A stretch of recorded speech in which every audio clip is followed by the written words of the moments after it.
The views and opinions of this broadcast do not reflect the views and opinions of Armed Media, New Productions, and its affiliates. Enjoy the show.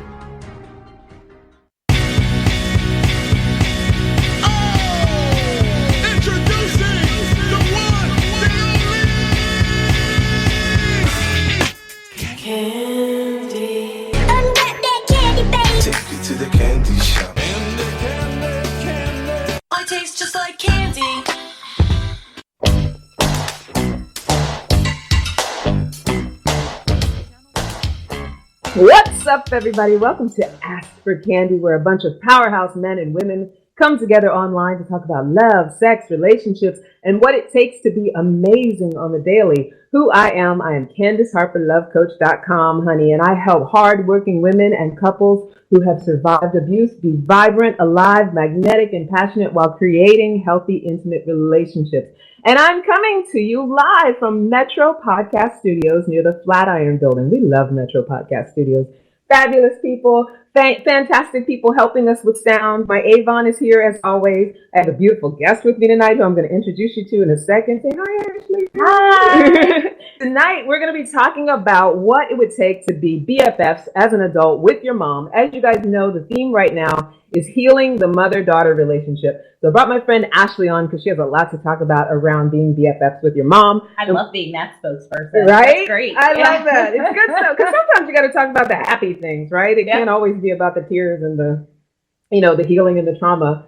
The healing and the trauma comes from the happiness. Totally. Right? Sometimes the happiness brings out tears anyway. Though. Is that right? So, it's true. It's true. We're emotional girls. Yeah.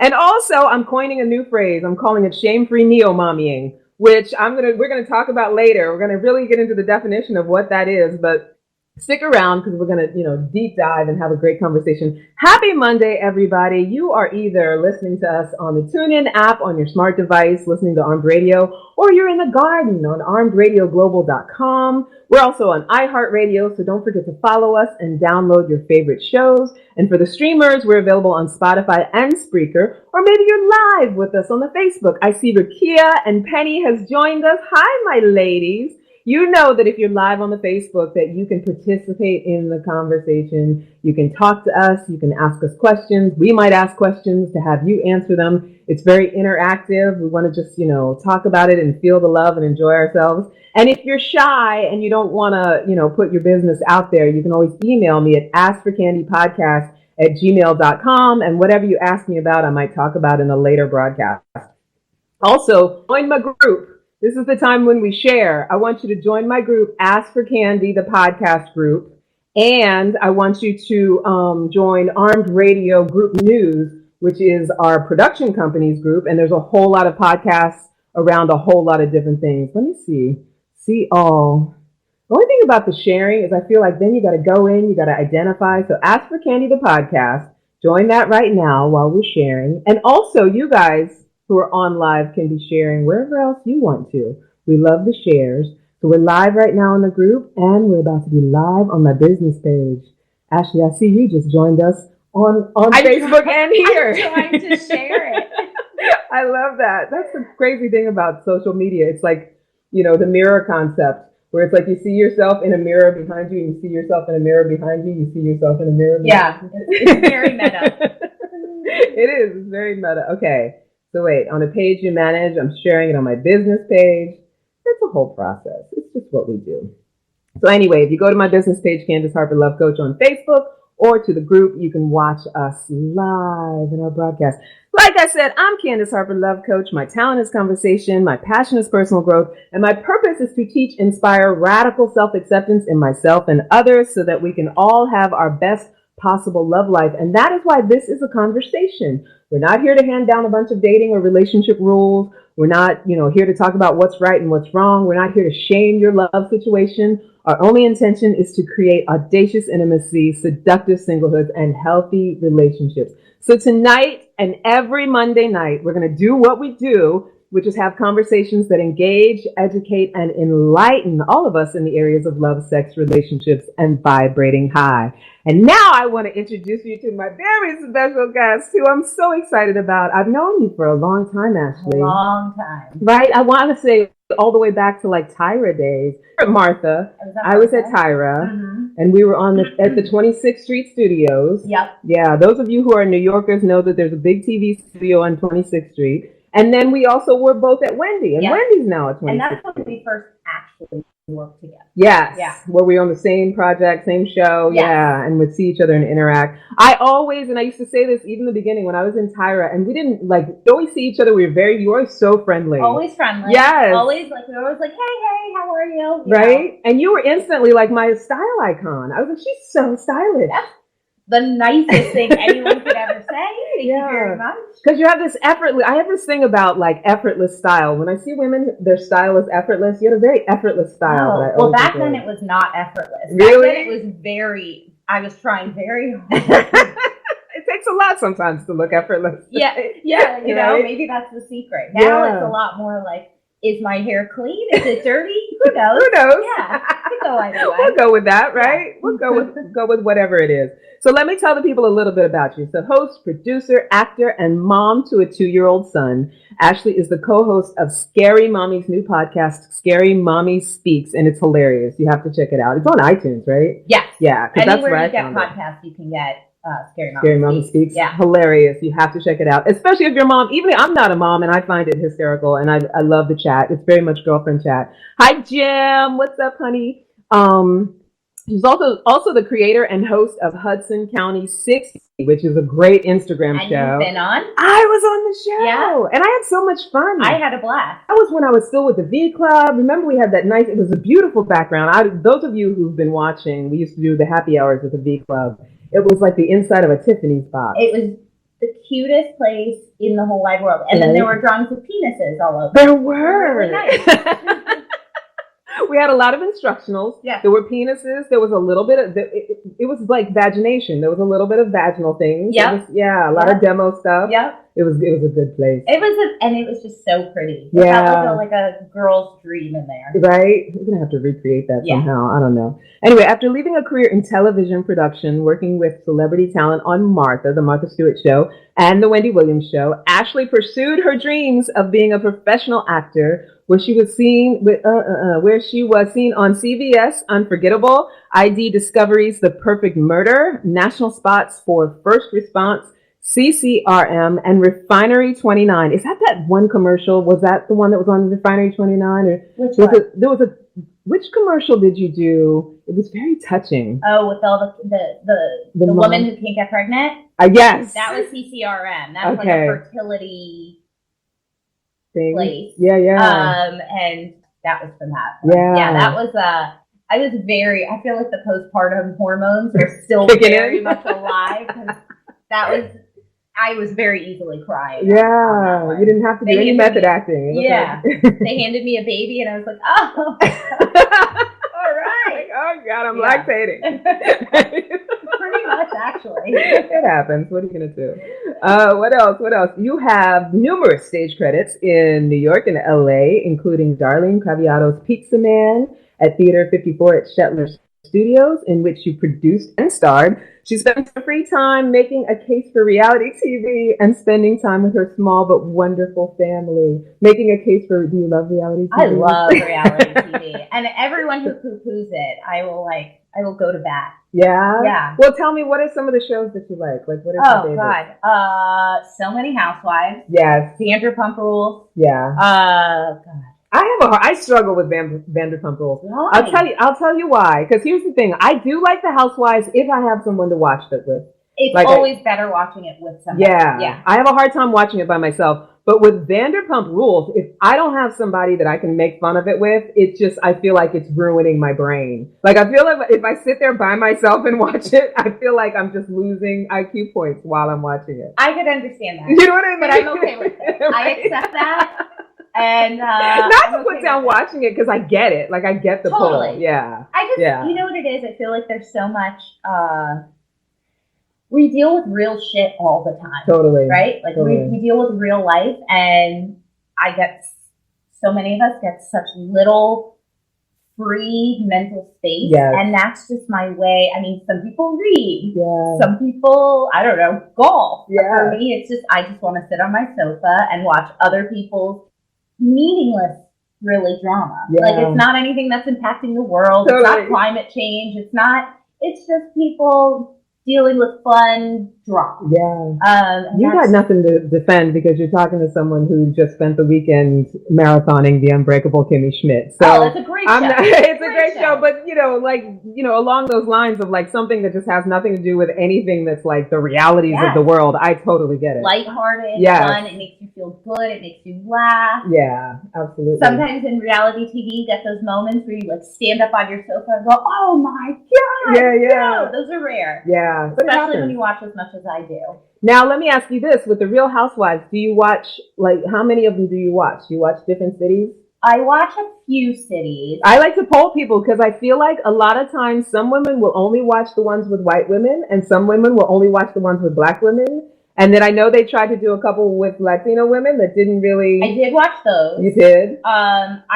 My intention is to start watching Potomac. Okay, Potomac's good. I've heard amazing things about Potomac. Here's the thing, and it's not white or black or anything. It's just I wasn't even. This is gonna make me sound so simple. I wasn't even sure what Potomac was. That's okay. That's A. Like, where the hell's Potomac? Yeah, I'm like, what is it? But I have heard so many great things about it. It just sounds like so fun. Yeah. And like the drama is like up. Oh yeah. And the women, to me, the women are actually really fascinating. I mean, I know it's like, and also I love Atlanta. I love New York. And I was watching, I think Beverly Hills for a while. Those are my mainstays. Beverly Hills and New York. You can't not watch New York, right? It's almost like New York is by far the best. Yeah. And they're both the kind of like, my husband and I just started watching OC because it's on. Yeah. And I love that he watches with you. He's my like best reality buddy. Is he? We watch so much reality. A couple that watches reality TV together stays together. I mean, let's hope. Right. There's no guarantee, but I totally lost my train of thought about. No, but you're saying he watches the OC. Yeah. They're kind of like they're like sea level, a little trashier. Yeah. There's something about New York and Beverly Hills that's so elevated and so like aspirational. Like you feel like they are actually really, first of all, filthy rich. Yes. And yeah, and you're like, oh, I want to be that rich. Yeah. That apartment. Okay. Right. Yeah. No, it's true. And with Potomac, if you do get turned on to it, I feel like those women personality-wise, and I know, I mean, you and I both work in TV. We know a lot of it they set up and fake and get people drunk or whatever. There's a lot of manipulation that goes on. Totally. But there is something to be said for these women who are able to. Now, the judges out there are going to be like, that's because they're getting paid. But the being willing to go on and like just lay your life out there and like say whatever you say and interact with these other women. I mean, it takes something. It takes at least some charisma, right? A little bit of like confidence. It takes a lot to put yourself so out there and be criticized to that extent. Yeah. And just be like, oh, it's fine. Yeah. It's my job. I'm just gonna keep doing it. Before Scary Mommy Speaks, I would think, oh, if a reality show ever came my way, I would totally do it. Would you? That's what I used to think. Now we get a bad review on iTunes, and I'm like a little heartbroken. Really? Yeah, and it actually is like, ooh. I mean, now I've gone, there's been enough where where I'm just like, okay, whatever. Now you can let it slide off. Yeah. But it definitely like stings a little bit. You know what? It's interesting that, and I love that this is sort of segueing into what we're going to be talking about because. One thing that I have found, I'm someone who's hypersensitive. Like if someone is, it's even if it's strangers, like if someone comes for me on social media, like I have two modes. If someone comes for me, I either come back harder, like I'm a clapbacker, or I get like, it shakes me, and I can't deal. Yeah. But, I forget where I heard it, but it said as soon as you start speaking your truth, and it doesn't matter like what it's around, as soon as you start saying what's really on your mind, all of a sudden I can't hear myself, Avon. Is that okay? As soon as you start saying exactly what's on your mind, that's when you're going to have people who have visceral reactions Yes. to it. Now, for some people, it's very confronting, depending on whatever you're saying. Right. Because you mentioned earlier that someone was listening to Scary Mommy Speaks and was like, they felt like it was vulgar. Yeah.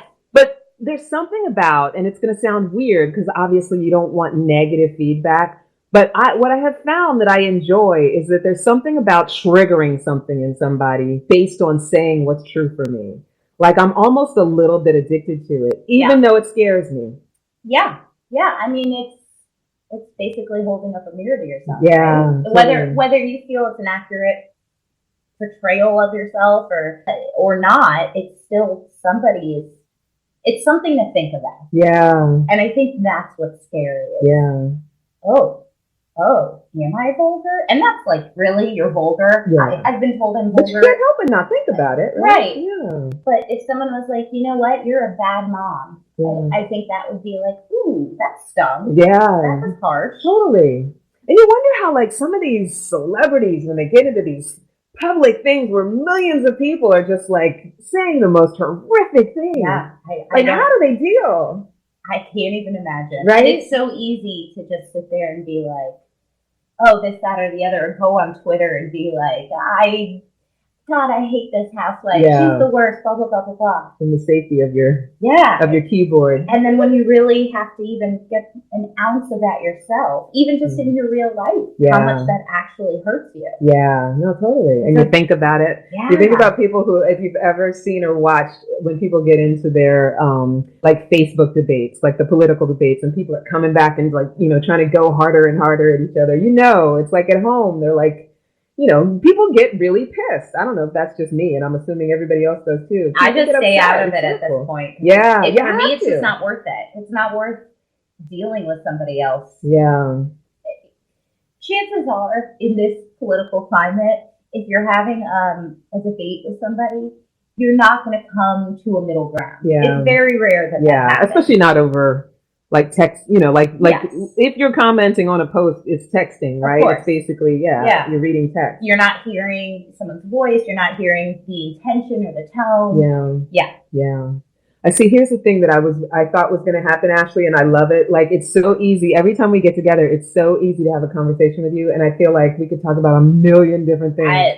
That's why I love talking to you. Right? But we got to get back on track. I'm going to get us back on topic, because I know people are hopefully tuning in for the shameless neo-mommying and the being BFFs with your mom. So we want to get back on that. I'm here for it. You're here for it. Okay, so usually what I like to do, and hi Valerie and Kimberly and James and John and everybody who's joining in. Hi guys. Right, so usually what I like to do is just lay down sort of a foundation of the conversation, so we know we don't have to like necessarily agree with what the foundation is, but we kind of know, what the basis is of what we're talking about, right? So I like do a couple of bullets. So one of the first bullets I did is being a mom it's an often shamed endeavor. And that's why I'm coining that phrase, shameless neo-mommy. Like, I feel like moms get shamed a lot. Yeah. Like for how they mom, what choices they make, whether you breastfeed or don't breastfeed. I feel like there's a lot of conversation around what's right and what's wrong. And you 100% agree. And what's really interesting is that the people who are hardest on moms are other moms. On one hand, it's so much of the population is a parent, is a mother. Yeah. So on one hand, there's this kind of like camaraderie, like sisterhood about it. And on the other hand, we're so quick to turn on each other over the silliest things. Over like, oh, you didn't breastfeed? Oh. Yeah. Really? Judgment. Did you feed your kid? Like, is your kid alive? Is it doing well? Is it growing? I think you're good. Yeah, absolutely. And that's what I love about your podcast. When you do Scary Mommy Speaks, and I've always loved Scary Mommy for this reason, even though I'm not a mom, it really sets it up like, stop shaming. Like, it's okay to like feel like you fucked it up or you're fucking it up. And it's okay to like make mistakes around it. I mean, I feel like that's general, right? Right. You have to be able to own things. Yeah, absolutely. Otherwise, what are we doing? Yeah. And otherwise, how do you grow? If you can't acknowledge that you've made a mistake or, oh man, I really fucked that up, how do you get better? Absolutely. Especially when you're like molding a whole other person and hopefully doing your best to not mess them Fuck up. them up. Yeah. Like, you have to own it to some extent. And I think it's important too. You're right. And I think it's important to have your point of view on this, because I think what happens a lot of times, there's a group that I'm involved in because I feel like, I want to be part of this conversation, and it's abused daughters, or daughters of abusive mothers, I think it's called. And so a lot of these adult women, I think they're young adult women, aren't at the place yet in their journey where they understand that there was a time when their mom was just trying to figure it out, and she might have fucked up a whole lot. And a lot of them are moms. Yeah. And so I think, we often think that we're having a bad experience because, of what someone else says to us or how someone else is treating us. But really what it comes down to is what you're talking about. Like, yes, I can own that I'm not perfect. Right. And I can even have a sense of humor about it. And it can be okay that I don't do it perfectly. I don't have to be on some mommy pedestal. And I think for the abused daughters out there who are moms or are going to become moms or want to become moms, it's very important to talk to moms at this stage. You have a 2-year-old son where it's like, we always feel like, we're going to do something wrong, no matter what it is. But because we're talking about the mother-daughter relationship, I think with that in particular, once you get to be an adult woman, it's very important to be able to forgive your mom for how she might have messed up. Well, I have to say, for a lot of years, I remember not wanting to have a child because I was so scared that inevitably you're going to mess them up. Yeah. No matter what you do. I mean, I was in therapy the entire time I lived in LA, and I remember crying to a therapist and saying, like, my parents just love me too much. and then sitting there and wanting to smack myself in the face and be like, that is the most ridiculous thing to cry about. But even that, even in their like overprotection and loving me so much, even that somehow, not that it messed me up, but it caused some kind of effect. Yeah. Did it put you in a place of feeling like, not that they did it intentionally, but feeling like they thought so highly of you that you had to meet up to like you had to show up in what they thought of you, or that you had to be whatever it was that you felt like they were thinking of you? Yeah, I mean, definitely perfection and the need for perfection and seeking perfection is very much a part of my lineage, especially on my mom's side. Yeah. But that's something that we both we're working on currently together, separately. But yeah, that's definitely a thing. Like, I was not great at school by choice. I never wanted to study. I didn't like school. What was your thing? Wasn't my thing. I was like that too. And I remember that was most of our fights. Yeah. Was that, or, my mom would, tell me I couldn't date someone, and I would have a boyfriend on the sly and we would hold hands, like stuff like that. Yeah. And it's interesting too, because even like in the healthiest of situations, it's like this idea that we have to reach some standard. Our moms had it, their moms had it, then, they can't help but somehow pass it on. It's what feeds into the not enoughness, right, that causes all of the dysfunction anyway. Like, if that's what causes that feeling of, even with the best of intentions, it's such a hard thing, which is why I always feel like it's just so important to be able to talk about what's going on with you. It's so important to be able to just talk about where you're at with whatever you're doing.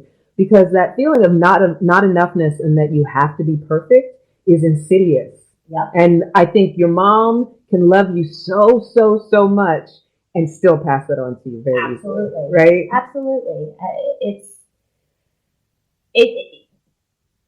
We also realize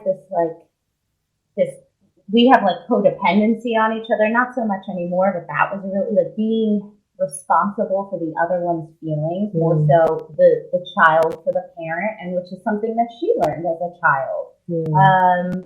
So I have to give all the kudos in the world to my mom, because I feel like at some point she kind of had this revelation in her own life and has just worked her ass off. I mean, I have not ever met anybody in my life who is so determined to change their life, to live a better life. And I mean, I would love to say that I'm working on these things because of me, but it's not. I probably would have lived until I was 60 something years old and all of a sudden then, you know, said like, oh my God, I didn't even realize I was doing this. Yeah, yeah. But because of her, I was given this opportunity to kind of come to terms with it and rectify it at a young age. And I'm still very much working on it. It's still like, you know, sitting uncomfortable that anyone's upset with me is a very hard thing for me. Yeah. I think it's beautiful that you're very much working on it, because if you're not growing, you're dying, right? Like that's the journey of life. They say. So I want to talk about, because I love your relationship with your mom and I love the way that you describe it. And I think it was when I was on Hudson County 60, we had a whole conversation that you guys have had a journey, right? Yeah. I want you to like get into that journey a little bit, because here's the thing, you know, and this is for people out there who are listening, who are coming from the place of having an abusive mother, a mother who didn't know how to show up. Like, you know, no mothers know how to show. There's no rule book, right? Like everybody's learning as they go. Sadly, there isn't. Yeah. And I really wish there were. Yeah. And for some of us, you know, what we got was, you know, not what we wanted. Some of us feel like we should have had a Norman Rockwell painting and we didn't. Some are still, you know, nursing those hurts. And for some of us, you know, might have gotten a mother who, you know, did everything that was supposedly perfect or whatever. But I think the conversation is, you know, what's the journey that you take? And are you willing to take it? And clearly, I feel like you and your mom were both willing to take it. I'd love for you to talk about it. Yeah. I mean, where do I start? Basically, my parents had me when they were very young. They were 19 and 20. By love and hard work, they're still together. And you know, my mother was also very close to her mother. And I think at a certain point, she came to terms with some of the damage that had been done to her as a child, emotionally. And, you know, my grandmother is more on the narcissistic spectrum of things. And, you know, I think before my mom came to terms with this, it was just acting how we normally act. And we've always been close. I mean, I'm an only child. Both of my parents are basically my best friends, even when they weren't my best friends. And I also need to make something clear. As a child, my mother always said, I am not your friend. I am your mother. Nobody else gets that right or that privilege in the world. I'm the only person who gets to be your mother. And also, it made me respect her in a certain way. Absolutely. And there were even a lot of years in college, as you know, a teenager, where I'd be like, "We're friends," and my mom would be like, "Absolutely not." Like, no, we're not, honey. No, we're not friends. I'm not going to keggers with you. Right? Like, I know we're not that far in age. I'm not your friend. Like, I am your mother. I am here to do a job. And I think that alone lays a certain groundwork for respect. And good for her for being so young and still having the presence of mind to do that. And this is what I constantly am always in awe of. I almost feel like all of these great attributes that my mom has, like, almost passed me by, because I just feel like I look at her in such awe. And I'm just like so astonished that somebody who was so young and really like didn't know any better really wanted to change her life and be this great person. I think she's great. Whatever. I love it. So basically, through realizing that she had all these issues with her own mother, she started every kind of therapy and yoga and meditation and all these like beautiful quests for self-betterment. And you know, I think I always knew that we were codependent on each other to some extent. Because I remember going in college, going to the college shrink or therapist or psychologist, whatever they were, and saying, you know, like, my mom and I, or this, that, and the other. And the therapist said, well, I think you guys are too close. And I never went back. Like, I could not. You're like, don't mess with my relationship. Right. But there was some truth to that. Statement. Which is why you were triggered, probably. I just couldn't handle it because it was making me think outside of what I knew and what my perception of my life was. So basically, through all of that, my mom and I, who have always been very open and always had lots of conversations, my mom was just like, you know, I think some of the things that I've done maybe weren't the best for you, and I want to fix that. Wow. And I mean, whose mom says that? Right. I feel like so lucky to have somebody who says that. Yeah. And you know, again, I feel like I've been way more resistant to change in certain things than she has. Yeah. And I haven't quite figured out everything. Again, you know, like this need to constantly make people happy, especially her, especially, you know, the people closest to me, my dad, my husband. Like there's this thing, and I can't sit with the uncomfortable of, you know what, maybe I pissed my parents off. They're going to get over it, and they're going to love me anyway. Yeah. That's a very hard thing for me to digest. Like you can say it, but actually like putting it in your body and having your actions align with that is... Yeah. Yeah. So I'm getting better. Yeah. It's only been 10 years. Yeah. Girl, don't judge yourself. We're all on a journey. Like, yeah. But I feel like, I don't know. I think everything that I am and like the betterment of our relationship is definitely due to her. And I bet she would say the betterment of our relationship is totally due to my wonderful, amazing daughter. I don't know. I wish she was on here because I would have been like, "Would you?" She probably would. So I love that. So was there like a pivotal moment where it really did feel like, because now you're both adults, so you're at the place now, and I also love that she laid that foundation of I'm not your friend, like I get it that I'm your mother, and I think that is also something to be addressed when it comes to you know, relationships that are dysfunctional. A lot of times, I think and this is not me judging parenting, because like I said, I'm not a parent, but a lot of times parents don't know, mothers in particular don't know that, you know, setting down that foundation is something that you just have to be a stand for. Like, you don't have to beat your kid into submission or control your kid to have them know that. You just have to stand in, this is what I will tolerate, this is what I won't, this is who I am to you. And like your mom said, I'm the only one who has that title. Yeah. And just own that, rather than I think what a lot of dysfunctional or abusive moms do is like, you know, I'm going to beat you into submission. I'm going to control you until you get that I'm your mother. Or they do the opposite, where it's like, I give up responsibility and, you know, I'm not going to take on that role, and I'm going to try to be your friend. I'm going to be letting you and your friends do drugs in my house and stuff like that. Yeah. You know? Yeah, no, that was definitely not my mom at all. I think maybe more of the controlling stuff when I was younger. And I think part of that is being, you know, I think about it now with my son. My parents are constantly like, your kid is totally different than you. You were so well behaved. You were so good. My son is a lunatic. He runs around. We call him precocious. Yeah. That's what they always say when kids are lunatics. He is a fucking madman. And there are times where I'm just like, how do I even discipline? Yeah. I don't want to hit him because I just don't want him to think that that's an acceptable way to express your emotions, especially with so many, you know, we have so many issues with guns and so many other things and there's always young white men or white men in general who just can't deal with their feelings. Yeah. And I feel a responsibility to him and to society to raise a son who's not going to deal with feelings. Yeah.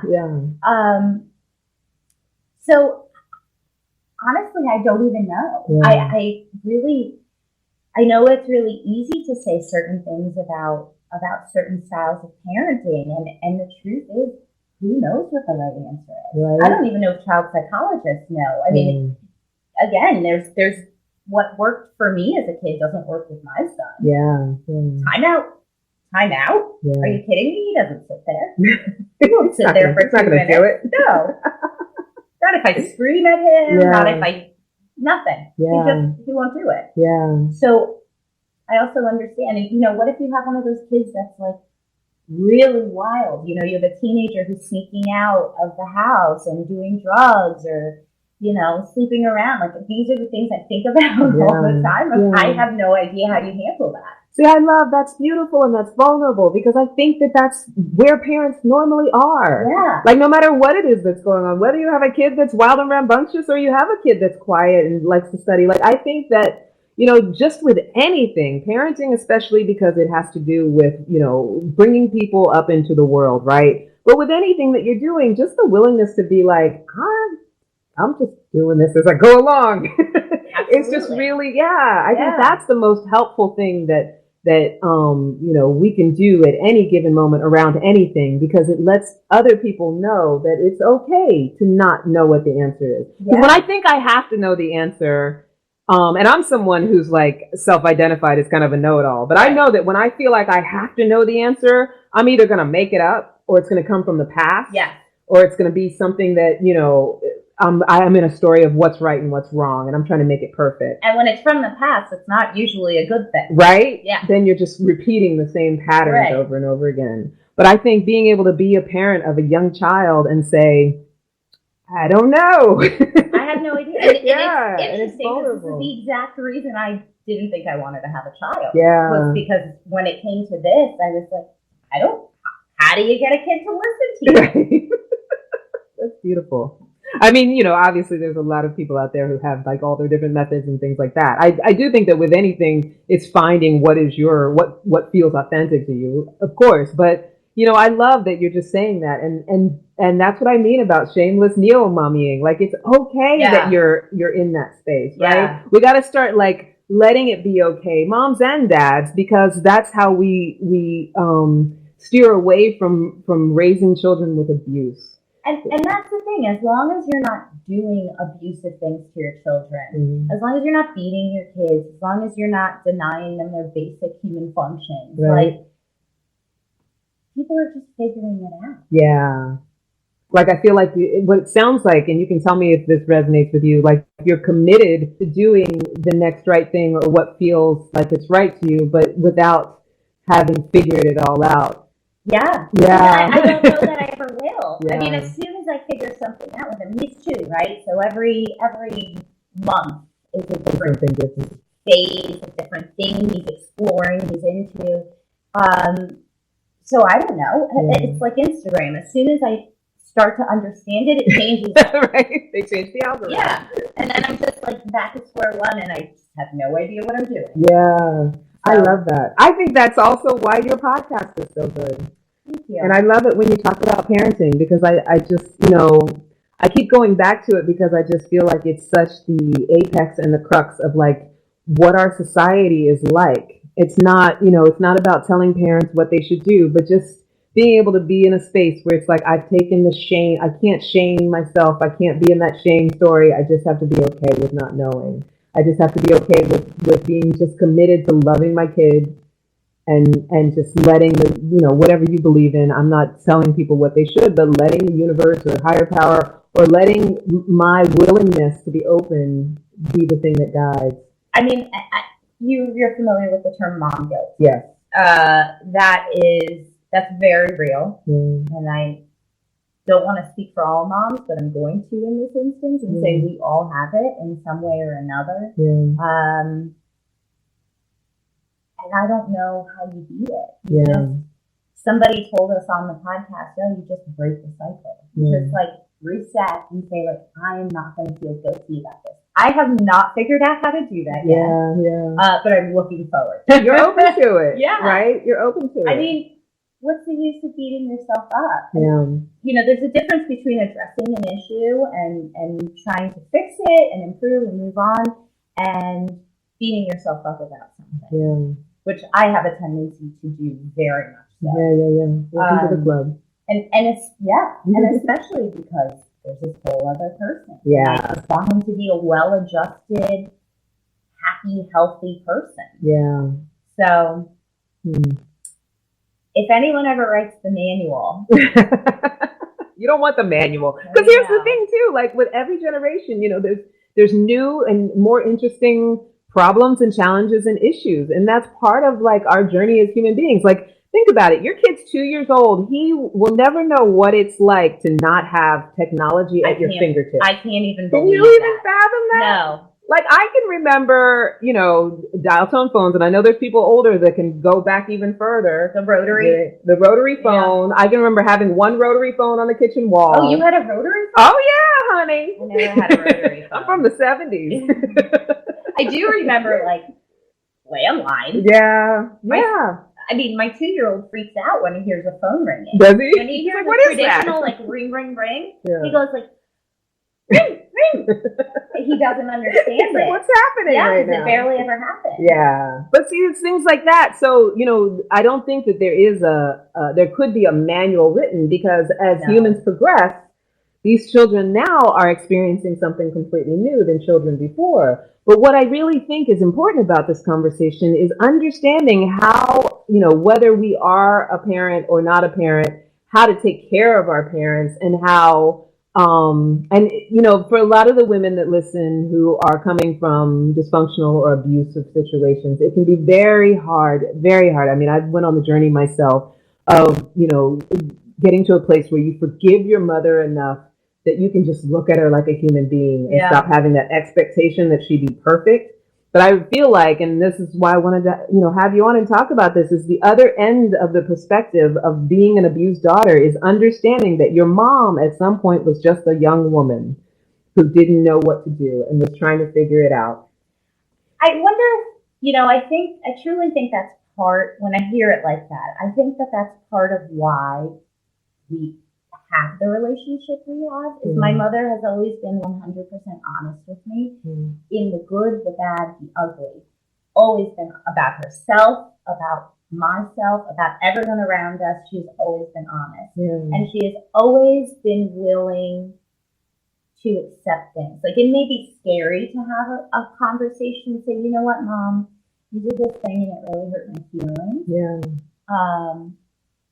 And it is scary because you have to be like, it speaks to your own shaming of yourself. Like, here, my daughter is telling me what I did wrong. Of course. Yeah. But I'm very lucky to have somebody who goes, oh, okay. And especially now that we're both grown adults, it's very much like she owns up to things. It rarely happens that I'm like, Mom, I'm pissed at you. But when it does happen, it's something we can talk about. And, sometimes we talk it out and I go, oh, you know what? I misunderstood. Yeah. Who knows? Whatever it is, but at least that conversation is happening. The work is being done. Yeah. We both want it to be fixed. Now, it's interesting that you're saying that, because here's the thing about that. Yes, it's great that she has that willingness to hear you, and there's going to be a lot of daughters out there who are like, Candace, shut the fuck up. But I can tell you this, just from my own experience with my own mother compared to my sister's experience with my mother, you being a safe space is what facilitates that. Yeah. You know what I mean? Because it's hard for any of us to be told that something that we did didn't work, or that it might have hurt someone. No one wants to hear that. I don't want to hear it. Right? Ever. But if the person who's coming to you is like offering a safe space, like, I'm just letting you know that I was hurt, but I'm not here to beat you up about it. I'm not here to make you wrong about it. I just want you to know that it didn't work for me. And you know what? It's how we communicate that. It's different for everybody. But part of what I teach women is that, to be able to get to a point where you can let someone know that what they did didn't work for you in a way that still holds them in a safe space, you'll get a completely different reaction and response. Now, that's not to speak for all the women out there who've had abusive mothers who don't know how to deal with that sort of thing. However, what I am pretty positive about is that our experiences with other people are a majority how we show up, even though we think that it's about who they are and how they are. And even when it comes to our mothers, like, for the longest time with my mom, I showed up with my mom with her in a box of being this crazy lady who didn't know how to talk to me, didn't know how to be respectful towards me, even though she wanted me to respect her. Very one-sided. Very one-sided. I considered her very much a narcissist. Like, I had a lot of judgments and feelings about my mom that I just knew were true. Yeah. Based on my history with her. And I could give you the evidence list of, like, she did this crazy thing, she did that crazy thing. But within that space of only seeing her as that, there was no way that I could go to her and say something you did or said was wrong and not sound like I was there to beat her up. There was no way I could do that because I was in judgment.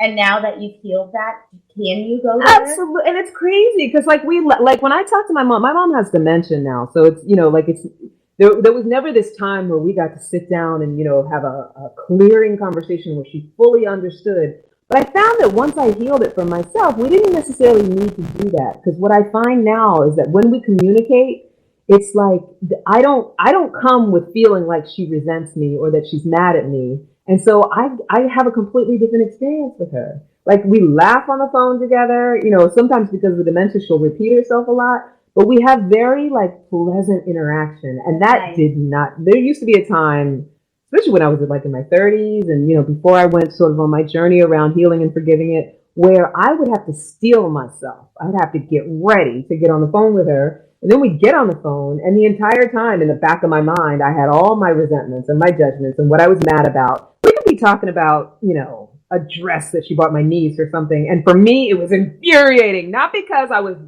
I didn't care if she bought things for my niece or whatever, but because I'm in my story of the past of how horrible she is. I'm not thinking about the content of what she's telling me. Absolutely. And this is not to say that she wasn't ever horrible. Like, she was coming from, doing what she knew to do. But, part of the reason why I do what I do is because I know that for me, it was so important to get to an understanding that she was a young woman at some point who was trying to figure it out, who was told that certain things were important and that she had to meet a certain standard, and was shamed a lot for the way she was doing it, and was trying to figure it out as best she could. So it took, understanding that and seeing her that way rather than the way I was seeing her before, so that we could have a different experience and I could release the pressure valve of all that stress. I mean, even through seeing what my mom has been going through with my grandmother, this has been a very long process at this point, and I have my own issues with my grandmother. Yeah. This is a woman who's very much a part of my life also. And, it's really taken seeing how my mom has processed all of this, and everything that you just said, kind of, realizing that this is just a flawed person who had their own damage done to them as a child. Through that processing, when I can think about things happily again. There was a while where my grandmother had a very traumatic accident, and it basically brought on early, it set off her dementia. Oh, wow. Accelerated it. Yeah. And I was not talking to her before that happened. Because I just didn't like, I finally realized who she was, and I didn't like it. It was hurting me. And now that I can, at that time, I couldn't look back in that relationship and see good things. And now, through seeing my mom kind of realize these things, I'm like, oh, okay. That person I idealized was there. Her motives may have been different, but she was there. Yeah. It's a really interesting. No, it really is. Interesting. It is. subject. And I think it's part of the journey of our lives. I think, it's part of how we grow ourselves up. Everybody has their different pacing for, when they come to these realizations. But, it's part of how we find emotional freedom. That moment that we can, because I always say that in our culture, there's no, yes, there's formal rites of passage. You have bat mitzvahs and baptisms and, sweet 16s that are just presentation of a rite of passage. Yes. So supposedly you're a woman. Yeah. After you've taken confirmation at age 13, now you're a woman. But we know that logistically you're not really a woman, right? For how we live in this culture. But one thing I think that we don't do is have an emotional, psychological rite of passage. So, I think it's very important that, a mother be able to recognize and acknowledge her daughter for being her own woman.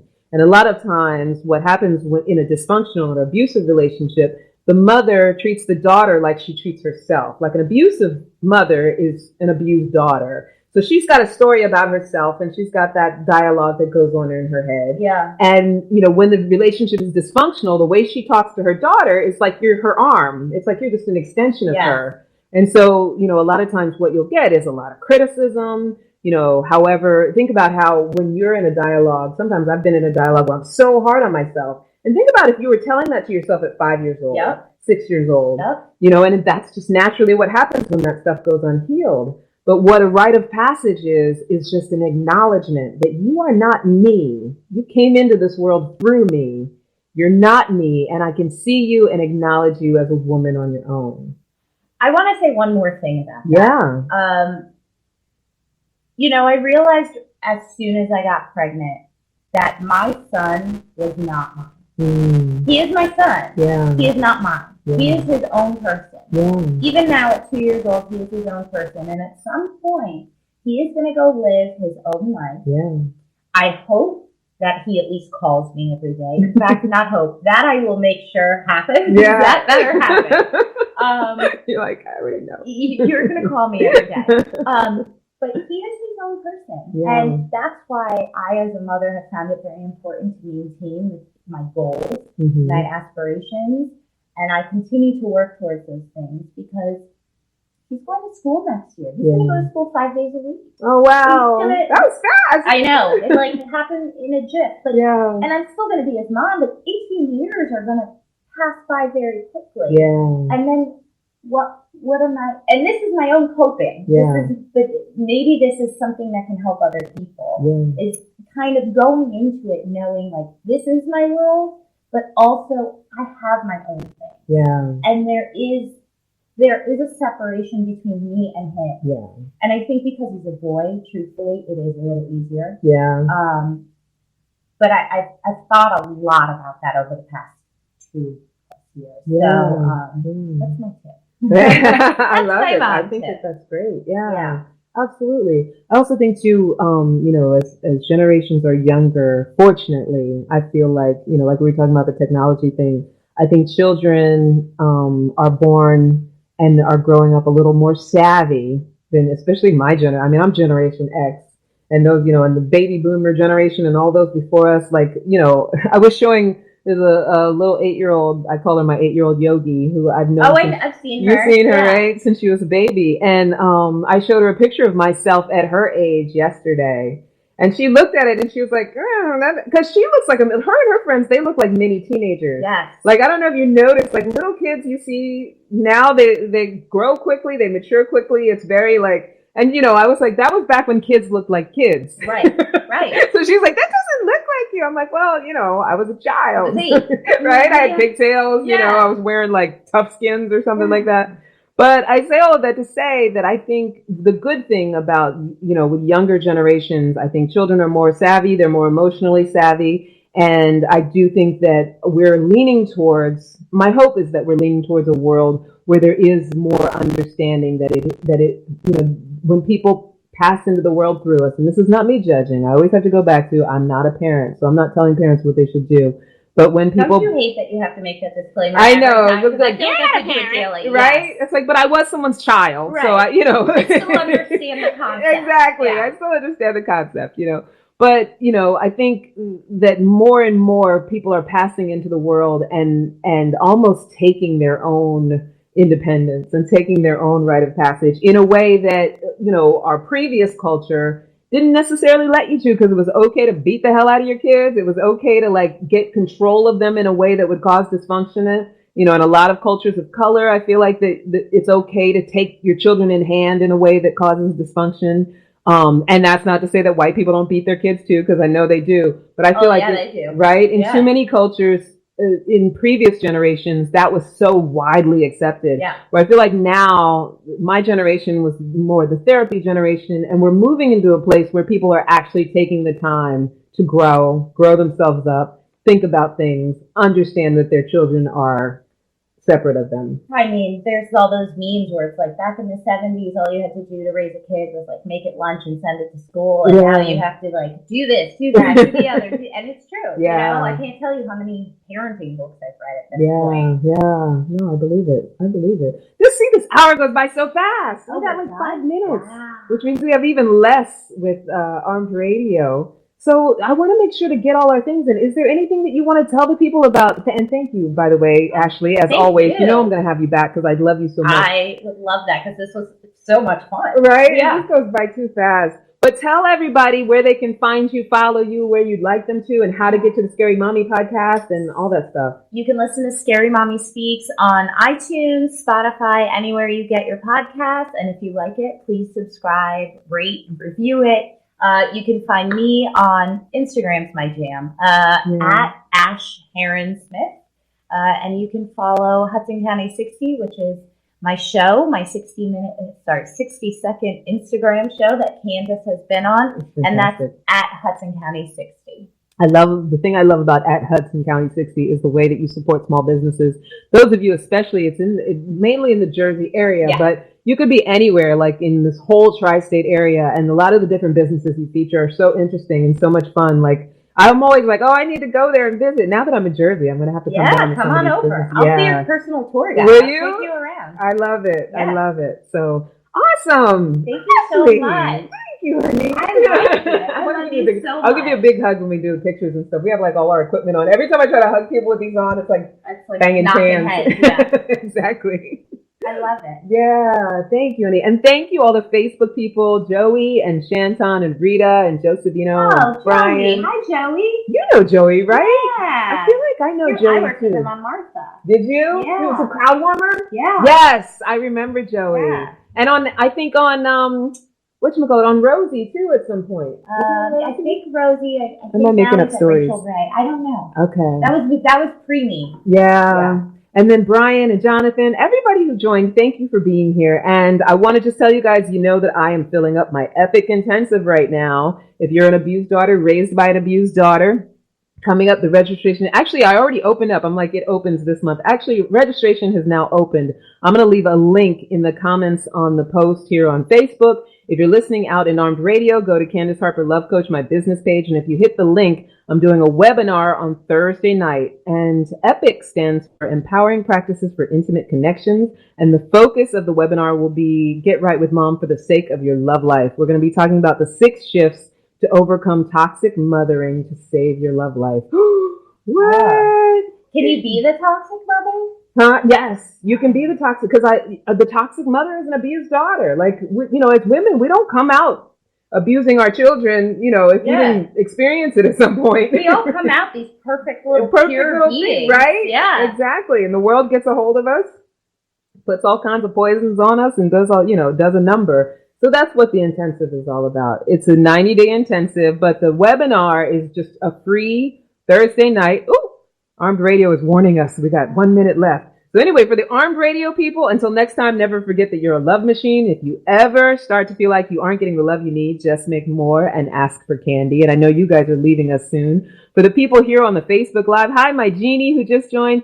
Those of you who were here, thank you so much for being here. I want to acknowledge you. I'm going to leave the link so that you can get hooked up with the Epic Intensive on the post and on my business page, Candace Harper Love Coach. Follow me on Instagram at Candy Love Coach.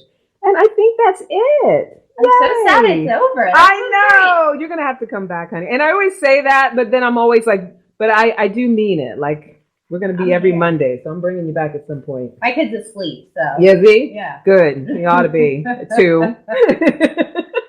I hate it when you see little kids at like 11 o'clock at night walking in the streets. That's when I become judgmental. Yeah. Well, and I'm not. My husband, too. Yeah? My husband screams out the window. Get that kid to bed. I call my sugar cane.